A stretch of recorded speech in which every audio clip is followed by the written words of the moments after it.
Saudara-saudari terkasih, apakah saudara sudah memulai hari ini dengan penuh sukacita dan punya niat untuk berbuat baik meskipun kecil?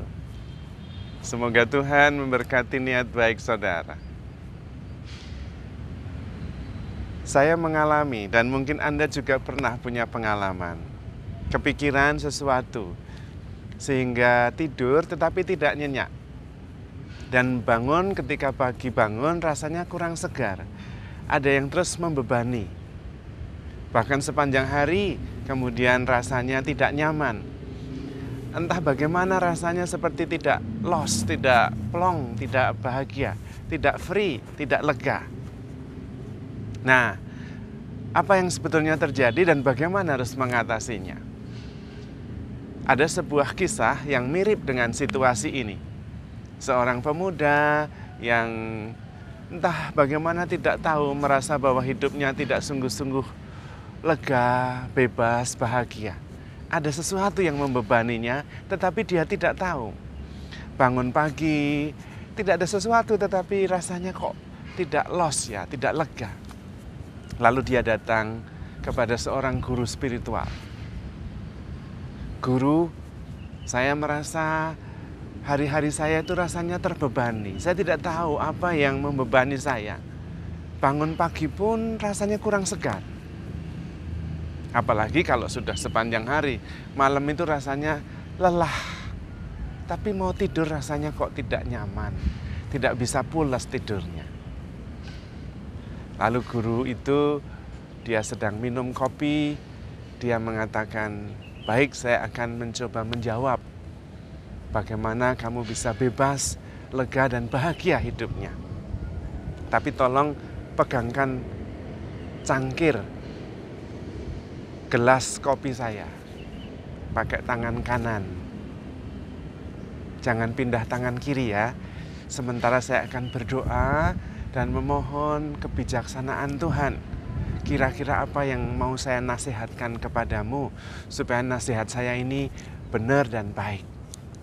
Pemuda itu senang sekali, no problem kalau hanya memegang satu gelas kopi, piece of cake, tidak masalah. Maka dia pegang satu gelas kopi itu di sebelah kanan sesuai dengan apa yang diminta sang guru. Dia pegang terus, ringan sekali, tidak masalah. Tapi ketika 1/4 jam gurunya masih berdoa, lama-lama pegel juga. Dan dia mau mencoba mengganti posisi karena pegel. Tapi gurunya belum selesai juga. 1/2 jam ternyata makin berat. Waduh, 1/2 jam itu rasanya hanya memegang satu gelas kopi aja berat. Dan gurunya belum selesai juga berdoa. 45 menit, waduh rasanya berat sekali. Dia mau memindahkan ke tangan kiri, dia khawatir, takut. Karena gurunya berdoa di depannya meskipun tutup mata. Nanti kalau begitu dipindah, buka mata gimana? Dia coba tahan, 45 menit dia pegang gelas. Aduh rasanya berat sekali. 1 jam, gurunya belum selesai. Akhirnya dia tidak tahan. Aduh enggak bisa, daripada saya nanti sakit atau malah jatuh. Dia pindahkan ke sebelah kiri. Dan begitu dipindahkan, gurunya membuka mata. Saya sudah punya jawaban untuk kamu.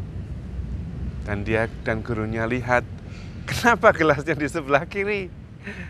Pemuda itu malu dan mengatakan, waduh guru, ternyata memegang gelas ini lama-lama pegel juga, saya tidak tahan, maka saya pindahkan ke sebelah kiri. Dan gurunya mengatakan, itulah jawabannya. Maksudnya apa? Kamu tidak bahagia karena kamu terus menggenggam pikiranmu.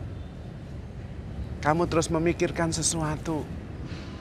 Entah pengalaman masa lalu, entah sakit hati, entah kebencian terhadap seseorang, entah pikiran negatif terhadap seseorang. Kamu genggam terus. Sebentar nggak apa-apa, tapi kalau 1 jam, seharian, seminggu, 1 bulan, lama-lama kamu stres.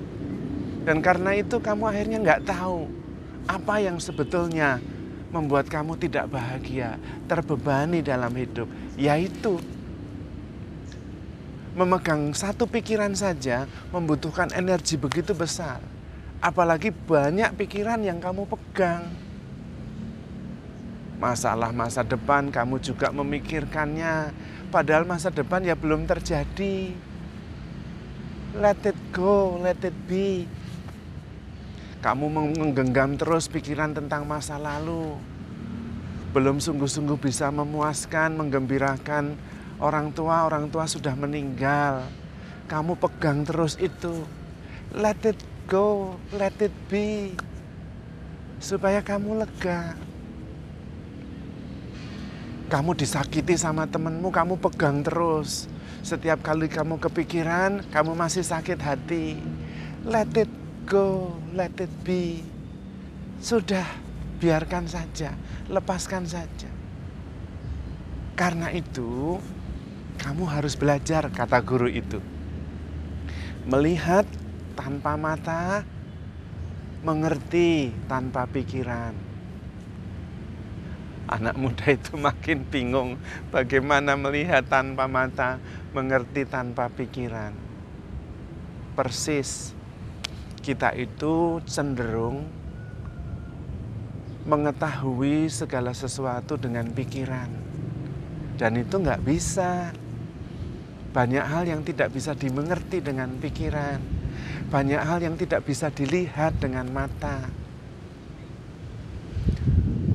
Kita perlu melihat dan mengerti dengan hati, dengan intuisi, dengan empati. Di situ kita mengerti dengan iman. Jangan hanya mengerti dengan pikiran, yang terjadi hanya salah paham. Karena pikiran kita hanya mengungkapkan apa yang kita ketahui. Bahkan kita hanya mengetahui orang lain sejauh pengertian kita, pikiran kita. Dan karena itu seringkali suami istri berantem. Karena dia tidak mengerti pasangannya. Yang dia tahu pikirannya sendiri tentang pasangannya. Bukan tentang pasangan itu sendiri apa adanya. Justru mencintai adalah mengerti, menerima apa adanya. Pasangannya, alam semesta, Tuhan, sesama, dimengerti apa adanya, diterima sebagaimana mestinya, sebagaimana adanya. Dan itu membebaskan, lega. Juga seringkali kita terbebani oleh konsep, oleh gambaran diri, oleh status, oleh peranan. Saya ini guru, jadi harus seperti guru. Dan itu harus dipegang terus itu. Statusnya itu, peranannya itu. Maka lelah lama-lama. Let it be, let it go. Saya ini adalah seorang istri. Dan itu peranan yang harus diperjuangkan, dipegang terus. Let it go, let it be. Biarkan semuanya terjadi. Kita tidak perlu menggenggam peranan, konsep, status. Tetapi bersatu dengan diri sendiri. Menyatu dengan diri sejati yang utuh, penuh, tidak perlu menjadi apa-apa. Karena sudah jadi, sudah utuh, sudah penuh. Mau berjuang seperti apapun, itu hanya aksesoris tambahan. Tapi Romo kan masih tetap harus toh sebagai istri, sebagai guru, sebagai pengurus lingkungan, sebagai sahabat. Ya tetap tidak apa-apa. Tetapi dengan mengetahui bahwa saya sudah penuh, utuh. Peranan-peranan itu adalah kepercayaan yang mengalir dari keyakinan diri, yang mengalir dari kepercayaan dan kesadaran bahwa diri saya ini utuh, sangat dicintai Tuhan. Maka peranan itu dijalani justru mengalir dari energi positif yang ada dari dalam, yang bersumber dari dalam. Bukan sesuatu yang harus dipegang terus-menerus.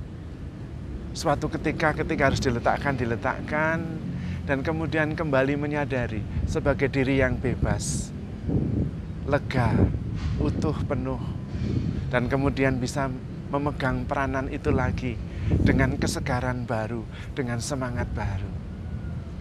Dan semakin sering kita menyadari siapa diri kita yang sebenarnya, kita semakin lega, semakin bebas, semakin utuh, bisa menjalani peranan kita, bisa menjalani status kita tanpa harus berpegangan terus kepadanya.